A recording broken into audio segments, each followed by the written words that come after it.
Dios los bendiga. Gracias por estar. Vamos a comenzar con el estudio del capítulo 8.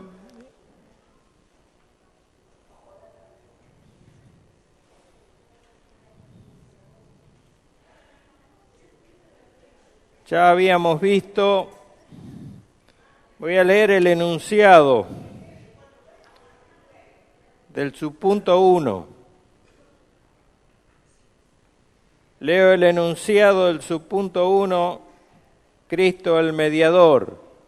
Dice la declaración de fe: agradó a Dios en su propósito eterno escoger y ordenar al Señor Jesús, su Hijo unigénito, conforme al pacto hecho entre ambos, para que fuera el mediador entre Dios y el hombre, profeta, sacerdote y rey, cabeza y salvador de la Iglesia, el heredero de todas las cosas y juez del mundo, a quien dio desde toda la eternidad un pueblo para que fuera su simiente y para que a su tiempo lo redimiera, llamara, justificara, santificara y glorificara.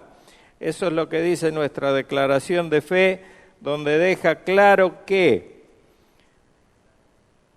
Dios, el Padre, hace algo, ejecuta un acto que yo les decía siempre, les digo siempre, a muchos, inclusive hermanos en la fe, les da urticaria, que es el tema de la preordenación para salvación, y en este caso la preordenación y el escoger a su Hijo unigénito, ya no para salvación, sino como Salvador de la humanidad, por medio de asumir el Señor Jesucristo la posición de mediador entre nosotros y Dios, y a la vez entre Dios y nosotros. Es un convenio bilateral, podríamos decir, porque nosotros necesitamos primeramente una mediación por nuestro pecado que nos condena, y Dios necesita un mediador que sea la comunicación entre Él y nosotros. Habíamos dicho que estas tres funciones que realiza Jesucristo, que están enunciadas aquí como profeta, sacerdote y rey, son necesarias, fundamentales, irreemplazables para que Dios se comunique con nosotros y nosotros con Dios. Dios con nosotros a través del oficio de Jesucristo como profeta. Dios a través de su Hijo da a conocer su decreto para el hombre. Nosotros vimos decreto de Dios, acuérdense, y después dimos providencia de Dios. Y dijimos que decreto de Dios es lo que Dios decretó desde la eternidad pasada, decretó todo lo que iba a ocurrir hasta nuestra glorificación, hasta el fin de este mundo y hasta el inicio de tierra nueva y cielos nuevos. En cambio, lo que es providencia divina es esa preordenación de todas las cosas por parte de Dios en el tiempo, que va ocurriendo en el tiempo. Y a su tiempo Dios preordenó, escogió primero y después ordenó al Señor Jesucristo para estas funciones. Entonces, profeta es hacer conocer su voluntad al hombre. ¿A través de quién? De Jesucristo, su mayor profeta. Pero también necesitaba una mediación entre el hombre y Dios para que el hombre expresara lo que era, lo que veía, cómo se veía él delante de Dios en primer lugar, o sea, un pobre gusano que necesitaba de un Salvador, necesitaba de la misericordia de Dios en primer lugar, y luego hacer las peticiones y alabar al Creador. Para eso necesitaba un mediador en la función de sacerdote, como eran los antiguos sacerdotes del antiguo pacto. Y después como rey, porque un día Dios, como dice Hebreos 9:27, porque está establecido para los hombres que mueran una sola vez, dice Hebreos, y después de esto el juicio. Va a haber un juicio. Dios juzgará al mundo, juzgará a los vivos, juzgará a los muertos, pero dentro de todo el mundo hay dos tipos de personas. Lo fuimos viendo, estoy haciendo un resumen de todo lo que hemos visto. Hay dos tipos de personas que Dios ve, las personas que están en Adán y las personas que están en Cristo. Entonces no a todos les espera el mismo destino. El destino final de unos y el de otros es diametralmente opuesto, porque los que están en Adán se pierden. Y los que están en Cristo, por la gracia de Dios, solamente por la gracia de Dios, a través de la fe, seremos salvos de esa ira que recibió nuestro Señor Jesucristo en la cruz, la justa ira de Dios que se derramó sobre Él para que podamos ser salvos y podamos ser justificados a través de su sacrificio. O sea, alguien tenía que pagar la cuenta por el desvío de Adán, y ese alguien es Jesucristo, nuestro Señor, quien lo pagó. Entonces había dicho yo, que iba a sacar la médula, el corazón de este primer subpunto, el subpunto 1, que era explicar, antes que nada, las funciones de profeta, sacerdote y rey de nuestro Señor Jesucristo, y eso es lo que hicimos. Y concluimos en una porción de la Escritura que está en Mateo 28, 18 al 20. Mateo 28, 18 al 20. Vamos a buscarlo, lo voy a buscar acá porque no lo... Jesús se acercó y les habló diciendo, toda potestad me es dada en el cielo y en la tierra. Por lo tanto, id y haced discípulos a todas las naciones, bautizándolos en el nombre del Padre, del Hijo y del Espíritu Santo. La gran comisión que tiene como título la Reina Valera 60. Esa comisión dijimos que fue dada a los apóstoles, pero a través de los apóstoles esta es un mandato, una ordenanza para toda la iglesia, para todos y cada uno de nosotros. Id y haced discípulos a todas las naciones. Luego en el libro de Hechos, sin profundizar demasiado si no nos vamos del tema, en el libro de Hechos dice, y recibiréis poder. El Señor Jesucristo les dijo que se queden en Jerusalén hasta la llegada del Espíritu Santo, hasta el cumplimiento de la promesa del Espíritu Santo, que ahí van a recibir poder. Y me seréis testigos, dice el Señor, en Judea, en Samaria y hasta lo último de la tierra. O sea que hay etapas que nosotros en el evangelismo tenemos que llevar adelante con un cierto orden. Primero está la evangelización de los vecinos más cercanos. Luego, la evangelización fuera de las puertas de nuestra ciudad. Y por último, fuera de los límites de lo que es nuestra provincia y hasta nuestro país, si se quiere. O sea, Judea, Samaria y hasta lo último de la tierra. Ya estamos hablando de misiones en una escala que nosotros no podemos manejar solos, sino que tenemos que estar dentro de una comunidad cristiana que se dedique precisamente a eso. Pero bueno, esa es la gran comisión que nos dejó el Señor antes de partir al cielo. Y la declaración de fe, ya entrando en la declaración de fe, comienza diciendo, agradó a Dios, y está marcado como apartado 1. Y agradó a Dios, estas tres palabras disparan como referencia bíblica a dos versículos, uno en Isaías 42 y otro en Juan 3:16, un referente del Antiguo Pacto y un referente del Nuevo Pacto. Isaías 42 dice, he aquí mi siervo, yo le sostendré, mi escogido, en quien mi alma tiene contentamiento. He puesto sobre él mi espíritu, él traerá justicia a las naciones. Cuando dice mi siervo, Dios, tenemos una cita literal de esto, antes que se me escape. En Mateo 12, si me acompañan a Mateo 12, 18 al 21, escribe Mateo, inspirado por el Espíritu Santo, he aquí mi siervo, a quien he escogido, mi amado, en quien se agrada mi alma. Pondré mi espíritu, con mayúsculas, sobre él, y a los gentiles anunciará juicio. No contenderá ni voceará, ni nadie oirá en las calles su voz. La caña cascada no quebrará, y el pábilo que humea no apagará, hasta que saque a victoria el juicio, y en su nombre esperarán los gentiles. Es prácticamente una cita textual de lo que dice Isaías 42,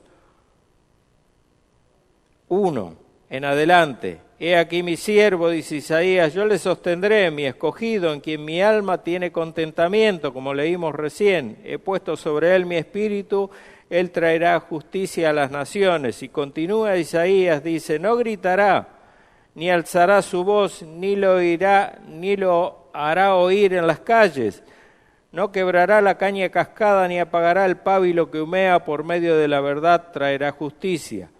No se cansará ni desmayará hasta que establezca en la tierra justicia, las cosas esperarán su ley. Es una cita casi textual la que hace Mateo de Isaías 42. Y acá la descripción de esta persona que no nombra tanto Isaías como tampoco nombra Mateo, no puede atribuirse a otra persona que no sea nuestro Señor Jesucristo. En Juan 6:38, vamos a leer Juan 38 y Filipenses 2:7.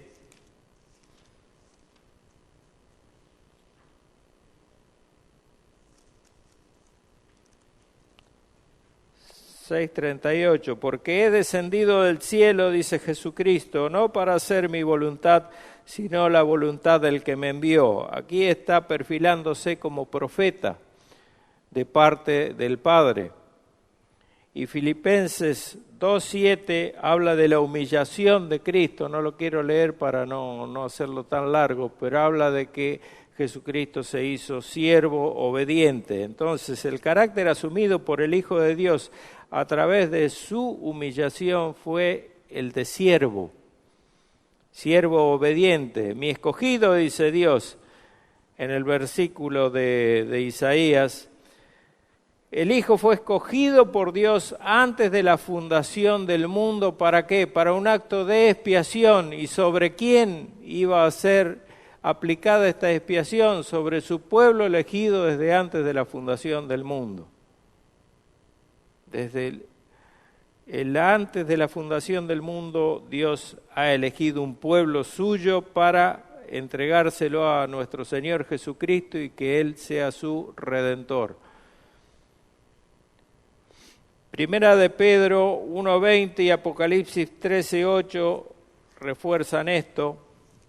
Primera de Pedro, vamos a leerlo. Santiago, Pedro, Primera de Pedro 1:20, dice, ya destinado desde antes de la fundación del mundo, pero manifestado en los postreros tiempos, o sea, ahora, después de su venida, por amor de vosotros. Y Apocalipsis 13:8 dice algo similar acerca de Jesucristo. La redención no fue un recurso tardío para remediar un mal imprevisto, o sea, ya habíamos dicho que a Dios no lo tomó por sorpresa la caída del hombre en pecado. Él ya tenía el plan trazado antes de que el hombre cayera. O sea que no es necesario que el hombre haga maldad, haga pecado para que Jesucristo actúe, porque ya tiene su plan previsto. En 2 Timoteo 1:9 y 10 dice, quien nos salvó y llamó con llamamiento santo. O sea, yo no fui a Cristo porque Dios me llamó, no fui a Cristo por mi propia iniciativa. Dice la palabra de Dios que no hay quien busque a Dios, tanto en el antiguo pacto, en los salmos, como en el nuevo pacto, por las palabras de Pablo en el capítulo 3 de Romanos. No conforme a nuestras obras, sino según el propósito suyo y la gracia que nos fue dada en Cristo Jesús antes de los tiempos de los siglos. Antes de los tiempos de los siglos, antes de que el tiempo fuera contado para nosotros. Pero que ahora ha sido manifestada por la aparición de nuestro Salvador Jesucristo, el cual quitó la muerte y sacó a la luz a la vida y la inmortalidad por el Evangelio. O sea, ese gran tesoro que nosotros deberíamos anhelar y no anhelábamos porque no conocíamos a Dios, no conocíamos de Dios, ni conocíamos su voluntad, lo sacó a la luz Jesucristo. O sea, Él comenzó, ya lo dije el domingo pasado, su ministerio diciendo, ¿qué palabras? Arrepentíos, ya tenía juicio desde entrada, Jesucristo habló con palabras de juicio de entrada, arrepentíos, ¿por qué? Porque el reino de los cielos se ha acercado. Esto anticipaba, como bien lo dice Hebreos, que se terminaban los tiempos y el hombre no se iba a reencarnar como era una de las posiciones filosóficas de aquellos tiempos, de los primeros tiempos, que surgieron con fuerza los 400 años de silencio, desde Malaquías hasta la llegada de Cristo, todos esos movimientos filosóficos, dentro de ellos se metió lo que era el panteísmo, lo que era el budismo y lo que era la reencarnación. Muchas filosofías orientales llegaron y se establecieron y el hombre las tomó. Y una de esas filosofías era la reencarnación. Pero Hebreos, a través de su escritor, que es el Espíritu Santo, dice que está establecido para los hombres que mueran una sola vez y después de esto el juicio. Entonces ese juicio es el que anunciaba Jesucristo cuando comienza su ministerio público diciendo arrepentíos porque el reino de los cielos se ha acercado. Le decía al hombre, tengan en cuenta lo que son delante de Dios el Padre, como le dijo el Padre a Adán cuando lo buscó, Adán, ¿dónde estás tú? Le decía en realidad a Adán, mirá desde dónde has caído, en qué posición estaba y a dónde has llegado ahora. Eso es lo que le estaba diciendo Dios a Adán, no lo buscaba porque no sabía dónde estaba, sino que lo quería hacer reflexionar a él, a Adán mismo, a dónde estaba, a dónde había caído. Mi alma tiene contentamiento, dice Dios de Jesucristo. Dios se siente muy complacido y lo acepta como propiciación por el pecado, para hacer las paces entre él y el hombre. Necesitábamos eso, necesitábamos la paz de Dios para que nosotros pudiéramos entablar una relación con Dios a través del nuevo pacto que habíamos dicho ya que se había establecido nuestro Señor. El Padre no podía deleitarse en ningún ser creado como mediador, porque todos los seres creados estaban bajo pecado. Dijimos que el pecado entró por Adán y contaminó totalmente toda la humanidad, porque Adán era la cabeza federal de la humanidad y era el representante de la humanidad, y la consecuencia de los hechos de Adán se iban a transmitir a toda la humanidad, tanto lo bueno como lo malo. Lamentablemente lo malo tenía una sola oportunidad. Una vez quebrantada la ley, se aplicaba el juicio. Y para los que no tienen en claro que había ley en ese tiempo, sí la había porque Dios había dado un mandato y ese mandato tenía una consecuencia si era quebrantado. Entonces eso era ni más ni menos que una ley. Hay un árbol con un fruto prohibido del cual no lo comerás, ni lo tocaréis. ni lo miraréis con afán, decía, no llegó a tanto el Señor, pero dijo, de él no comeréis, porque el día que de él comieres, ciertamente, ¿qué? Morirás. Y esa muerte se instaló primero en la humanidad y se trasladó a todos los hombres, desde Adán a todos los hombres. De hecho, Adán murió, Eva murió, y a partir de ahí todos los seres humanos que nacieron después fueron muriendo. La muerte se instaló en la humanidad a través de un pecado, de un solo pecado. Entonces necesitamos desesperadamente los hombres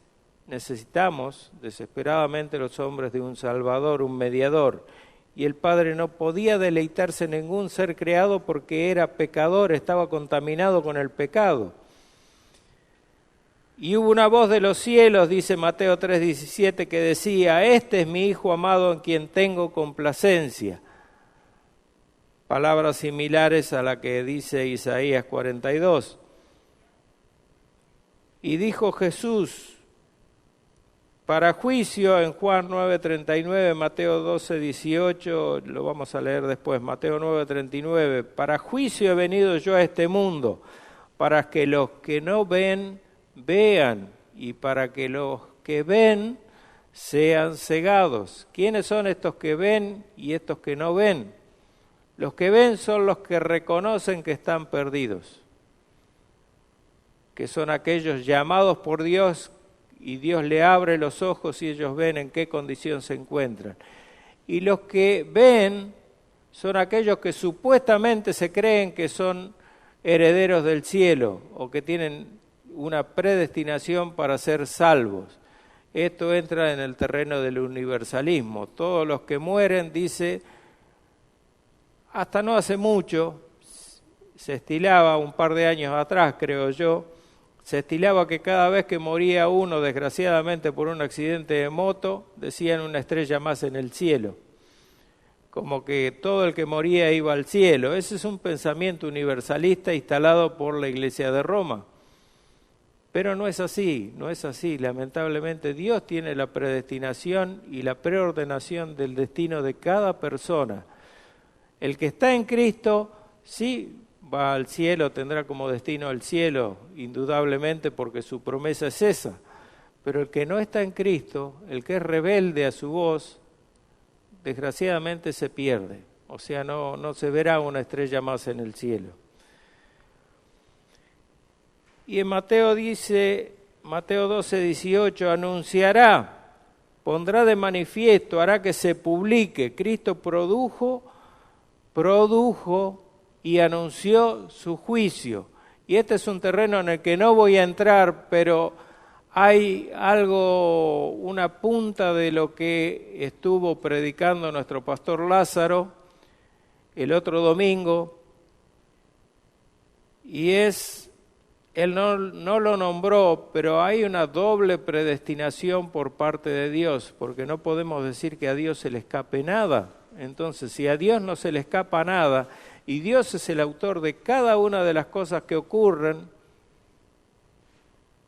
en la naturaleza y en el hombre, con respecto a Él, podemos decir, y este es un tema sumamente delicado, sumamente complicado y sumamente resistido y peligroso para analizar livianamente, sino que hay que analizarlo muy profundamente, que es lo que la teología llama la doble predestinación.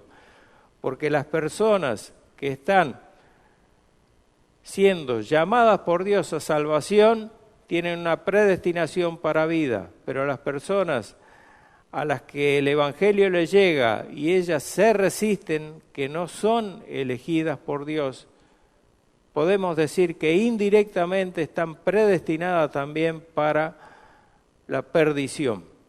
Pero este es un tema que hay que hablarlo muy bien, enseñarlo muy bien y tratarlo de una manera muy particular y muy especial, porque Dios no manda a nadie al infierno porque es su voluntad, sino que el hombre por su propia testarudez, por su propio corazón endurecido para con Dios, elige ese camino y Dios lo deja. Dios lo deja como a todo aquel que persiste en el pecado, Dios lo deja. Primero le advierte, una vez que el hombre no hace caso a la advertencia de Dios, Dios lo deja que camine por sus propios caminos. Luego está el versículo de Juan 3:16, que todos conocemos y muchos lo malinterpretan tremendamente, porque de tal manera amó Dios al mundo, dice la palabra de Dios, que ha dado a su Hijo unigénito, para que todo aquel que en Él cree no se pierda, mas tenga vida eterna. De tal manera. Al respecto comentan Jameson, Fawcett y Brown en 1870. Son tres comentaristas, Jameson, Fawcett y Brown, son tres comentaristas que han comentado el Antiguo y el Nuevo Pacto de una manera muy, muy profunda. Es un muy buen comentario. Dicen estos comentaristas que para encender en los pechos fríos y egoístas de los mortales los fuegos de amor altruista para con la humanidad, como estas palabras de sencillez transparentes, más de majestad abrumadoras. Se refiere a Juan 3:16. Recordemos que la consecuencia, según el consejo de Satanás a Adán y Eva, desataron el odio hacia el prójimo en primer lugar. Acuérdense de eso. El primer fruto de la primer consecuencia que tuvo el pecado de Adán fue instalar el odio de un ser hacia otro, hacia su similar. En el caso del hombre, hacia el prójimo. Y en el caso de los animales también, los animales comenzaron a matarse uno al otro, comerse uno al otro, cosa que no ocurría en el diseño original de Dios. Y eso lo vemos en Apocalipsis cuando dice que el león apacentará al cordero y juntos comerán hierba. No está. Hoy la naturaleza está totalmente corrompida, lo mismo que el espíritu del hombre, que el alma del hombre. Se distorsionó en el hombre mismo toda la imagen de Dios que Dios puso en él, porque a imagen de Dios fue creado el hombre, dice Génesis. Pero esa imagen está tan corrompida, tan distorsionada, que el hombre lo primero que hizo cuando cae en pecado, su descendencia comenzó a odiar a su prójimo. La prueba la tenemos en Caín y Abel, después en Tubal, en todos los que vinieron después, en Lamec, en todos los que vinieron después de Caín y de Set, porque Abel no tuvo descendencia sino Set.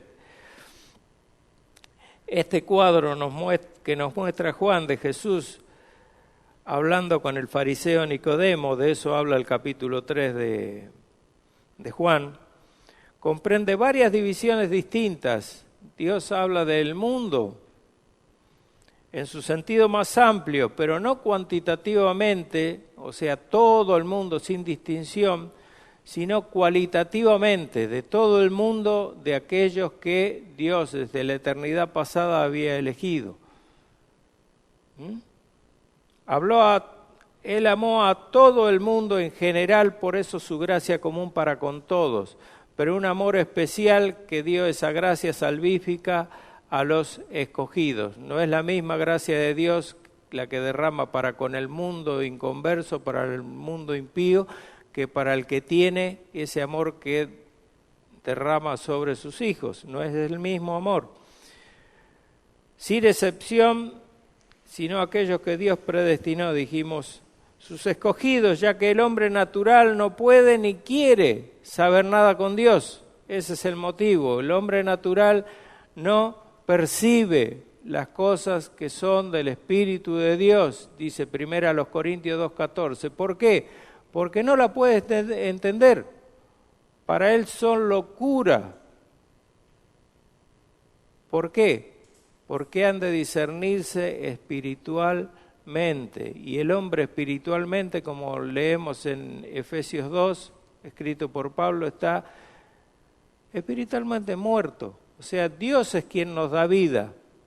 ¿Cuándo? Cuando estábamos muertos en delitos y pecados. Muertos, pero si vivimos, ¿cómo vamos a estar muertos? Muertos espiritualmente, muertos a las cosas de Dios. El hombre tiene un espíritu humano, un alma, que le permite moverse, elegir, actuar de acuerdo a emociones, pero es un alma humana a la cual le falta ese deseo de comunicarse con Dios, de obedecer a Dios, de buscar a Dios. Esa parte está muerta en el hombre caído, en el hombre sin Dios.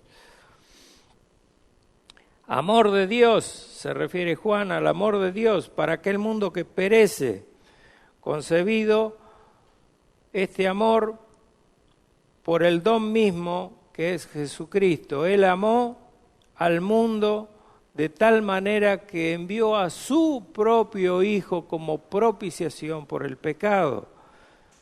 O en el lenguaje de Pablo, aún a su propio Hijo no perdonó. O sea, Él lo cargó a propósito con el pecado de todos nosotros, porque no había, en Romanos 8:32 lo dice esto, no había otra posibilidad, no había quien, si hubiera un hombre que hubiera sido justo, un tipo Enoc, que se ofreciera como propiciación por el pecado, ¿qué hubiera ocurrido? Que la ira de Dios lo hubiera destruido completamente, no hubiera alcanzado ni como propiciación de nada, porque hubiera sido un holocausto consumido por la ira de Dios, totalmente consumido por la ira de Dios. O sea que la justa ira de Dios derramada sobre la humanidad que recibió Cristo únicamente la podía soportar una persona que fuera Dios, además de hombre.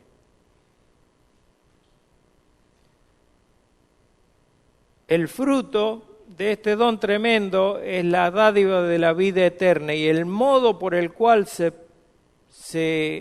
el hombre hace suya esta promesa, este don, es creyendo únicamente por fe, sin obras. No se puede obrar para obtener la salvación, porque por eso murió Cristo. Si nosotros pudiéramos obrar de tal manera que podamos llegar a obtener salvación, Cristo murió en vano. Cristo hubiera muerto en vano. Entonces, eso es lo que tiene que pensar todos aquellos que dicen que además de Cristo hacen falta obras. Y además de las obras hace falta cumplir con ciertos sacramentos. Y nadie puede ser salvo si no fuera por el magisterio de la Iglesia, de la Santa Iglesia Católica de Roma. Esto no es así. Solamente por la fe en Cristo Jesús y en su obra en favor nuestro. El que pagó fue Él en lugar nuestro. Capítulo 8:1, apartado 2. Vamos a ver qué hora es. Estamos bien, son menos 10. No me quiero atrasar porque hoy justamente tenemos el recordatorio de la muerte del Señor en nuestro favor. Y justamente Primera de Pedro 1:19 va a hablar de esto. Dice, sino con la sangre preciosa de Cristo, como de un cordero sin mancha y sin contaminación. Esto responde a la declaración de fe, el apartado 2 que dice en su propósito eterno. Ustedes lo pueden leer en su declaración de fe, en su propósito eterno. ¿Cuál era el propósito eterno de Dios? Entregar a Cristo y a través de su sangre que nosotros, como corderos sin mancha y sin contaminación, fuéramos redimidos totalmente del pecado. Antes, en el antiguo pacto, la sangre cubría el pecado del hombre y hacía falta un nuevo sacrificio para nuevos pecados, etcétera, etcétera. Esta vez este sacrificio fue hecho, como leímos en domingo pasado en Hebreos, una vez y para siempre, porque fue el sacrificio perfecto, total y absoluto por el pecado. La sangre de Cristo, los israelitas del antiguo pacto, esto es curioso, los invito a leer Éxodo 30, del 12 al 16, porque es algo que no muchos conocen, pero es bueno que lo sepamos. Éxodo 30, del 12 al 16. Dice, cuando tomes el número de los hijos de Israel conforme a la cuenta de ellos, cada uno dará a Jehová el rescate de su persona cuando los cuentes, para que no haya entre ellos mortandad cuando los hayas contado. Esto dará a todo aquel que sea contado, medio ciclo conforme al ciclo del santuario. El ciclo es de 20 geras, son todas unidades monetarias estas. La mitad de un ciclo será ofrenda a Jehová. O sea, hermanos, que antes de Cristo, en el antiguo pacto, la salvación se tenía que comprar. Tenía que comprarse, valía medio ciclo. ¿Por qué? Porque se destinaba para la compra del cordero para el sacrificio diario. Para eso se destinaba el medio ciclo. Entregado por el pecado a la justicia de Dios, la iglesia es redimida hoy por el pecado y la maldición por la preciosa sangre de Cristo. Le cito Mateo 20:28, 1 Timoteo 2:6, Tito 2:14 y Apocalipsis 5:9. Vamos a ver si Timoteo acá lo tengo cerca, así que lo vamos a leer. 1 Timoteo 2:6. Tito 2:14, vamos a leer Tito 2:14. Quien se dio a sí mismo por nosotros para redimirnos de toda iniquidad y purificar para sí un pueblo propio, celoso de buenas obras. O sea, la salvación como fruto da buenas obras. Eso es lo que produce en el cristiano. Y no voy a leer los otros pasajes porque 1 Timoteo 2:6 no lo anoten porque no es, creo que lo transcribí mal acá. En todos estos textos la idea es la de sustitución. En todos estos textos que pueden leer ustedes, Tito 2:14, Apocalipsis 5:9, como leímos en Tito dice, quien se dio a sí mismo por nosotros, eso es sustitución. En vez de estar nosotros, se dio Él una sola vez. Esto equivale al rescate gratuito y sin dinero y sin precio, como dice también la Escritura, venid comprar sin dinero y sin precio. Entonces, cuando dice vendido bajo pecado,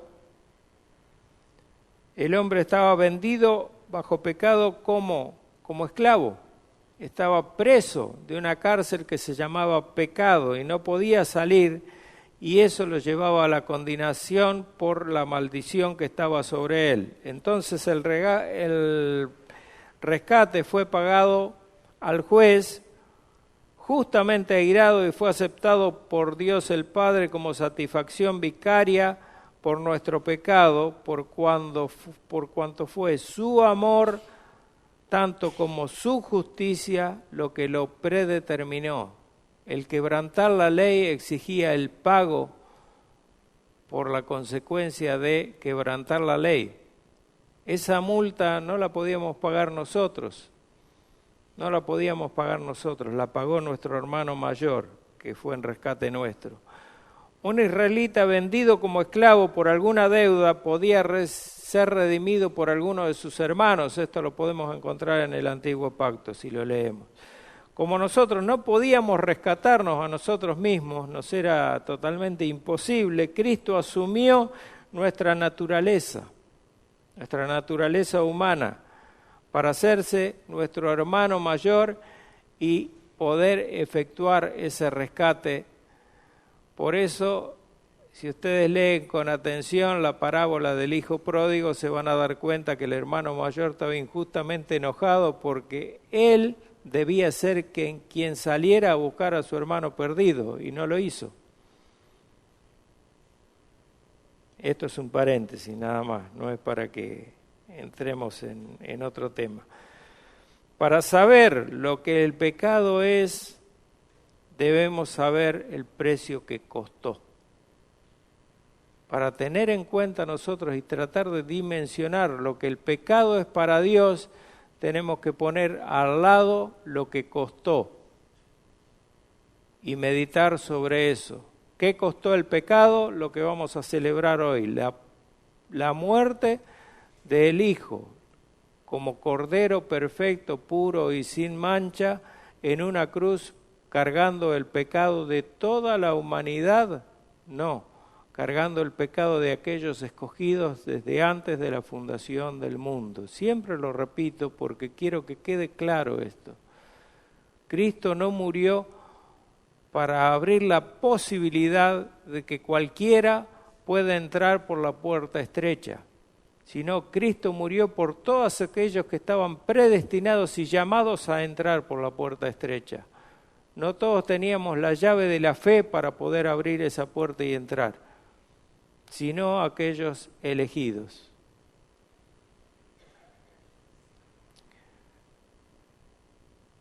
El Pedro, cuando habla, dice, sino con la preciosa sangre de Cristo. El calificativo preciosa quiere significar algo de inestimable valor.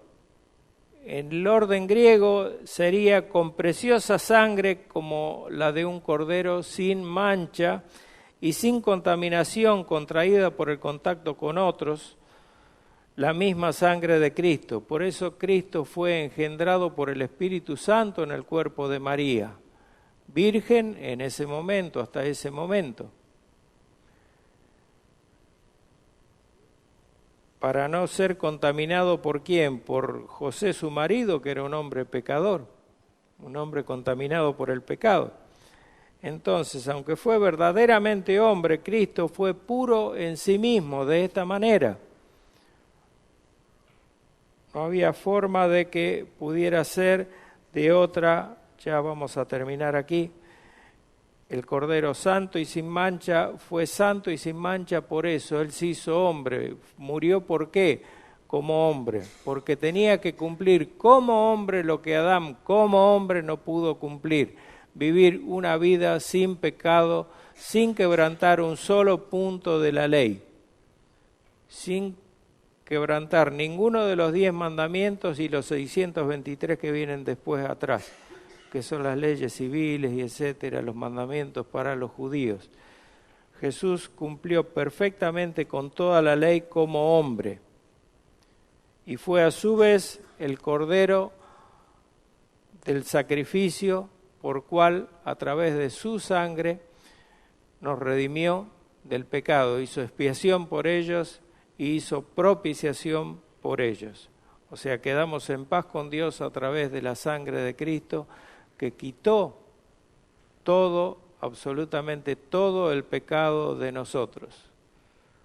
No lo cubrió, lo quitó para siempre. Bendito Padre Celestial, nuestro buen Dios, nuestro Señor, nuestro Rey. Te damos gracias, Señor, por tu palabra, gracias por la claridad de los versículos bíblicos que tú mismo inspiraste a través del Espíritu Santo a todos aquellos escritores humanos que hoy nos permite ver la grandeza de tu amor, la predestinación de cada uno de los elegidos por medio de tu gracia, de tu favor inmerecido hacia cada uno de nosotros.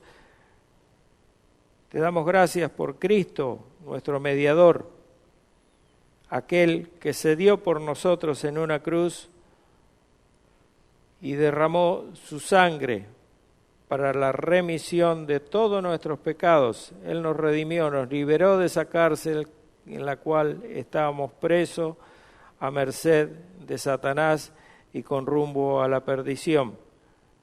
Pero tú de tal manera amaste al mundo que diste a tu propio Hijo. No escatimaste ni a tu propio Hijo, como dice Pablo escribiendo la carta a los Romanos, sino que lo entregaste por nosotros. ¿Para qué? Para que todo aquel que cree, y el que cree puede ser únicamente aquel que tú elegiste, gracias Señor, no se pierda y pueda alcanzar la vida eterna. Este es un plan maravilloso que tú has desarrollado, has preparado para nosotros desde antes de la fundación del mundo, Señor. Y ese pueblo, el cual anotaste en nombre de cada uno en el libro de la vida, está hoy dándote las gracias, Señor. Aunque no está completo, el día que se complete, tú vendrás a juzgar a todo el mundo, pero los que estamos siendo llamados y que estamos adorándote y dándote las gracias por esta obra maravillosa, hoy nos reunimos para recordar una vez más la muerte de ese hombre y que era a la vez 100% Dios también, que se dio por nosotros. Te damos gracias por esto, gracias por esta oportunidad que tenemos de abrir libremente tu palabra, Señor.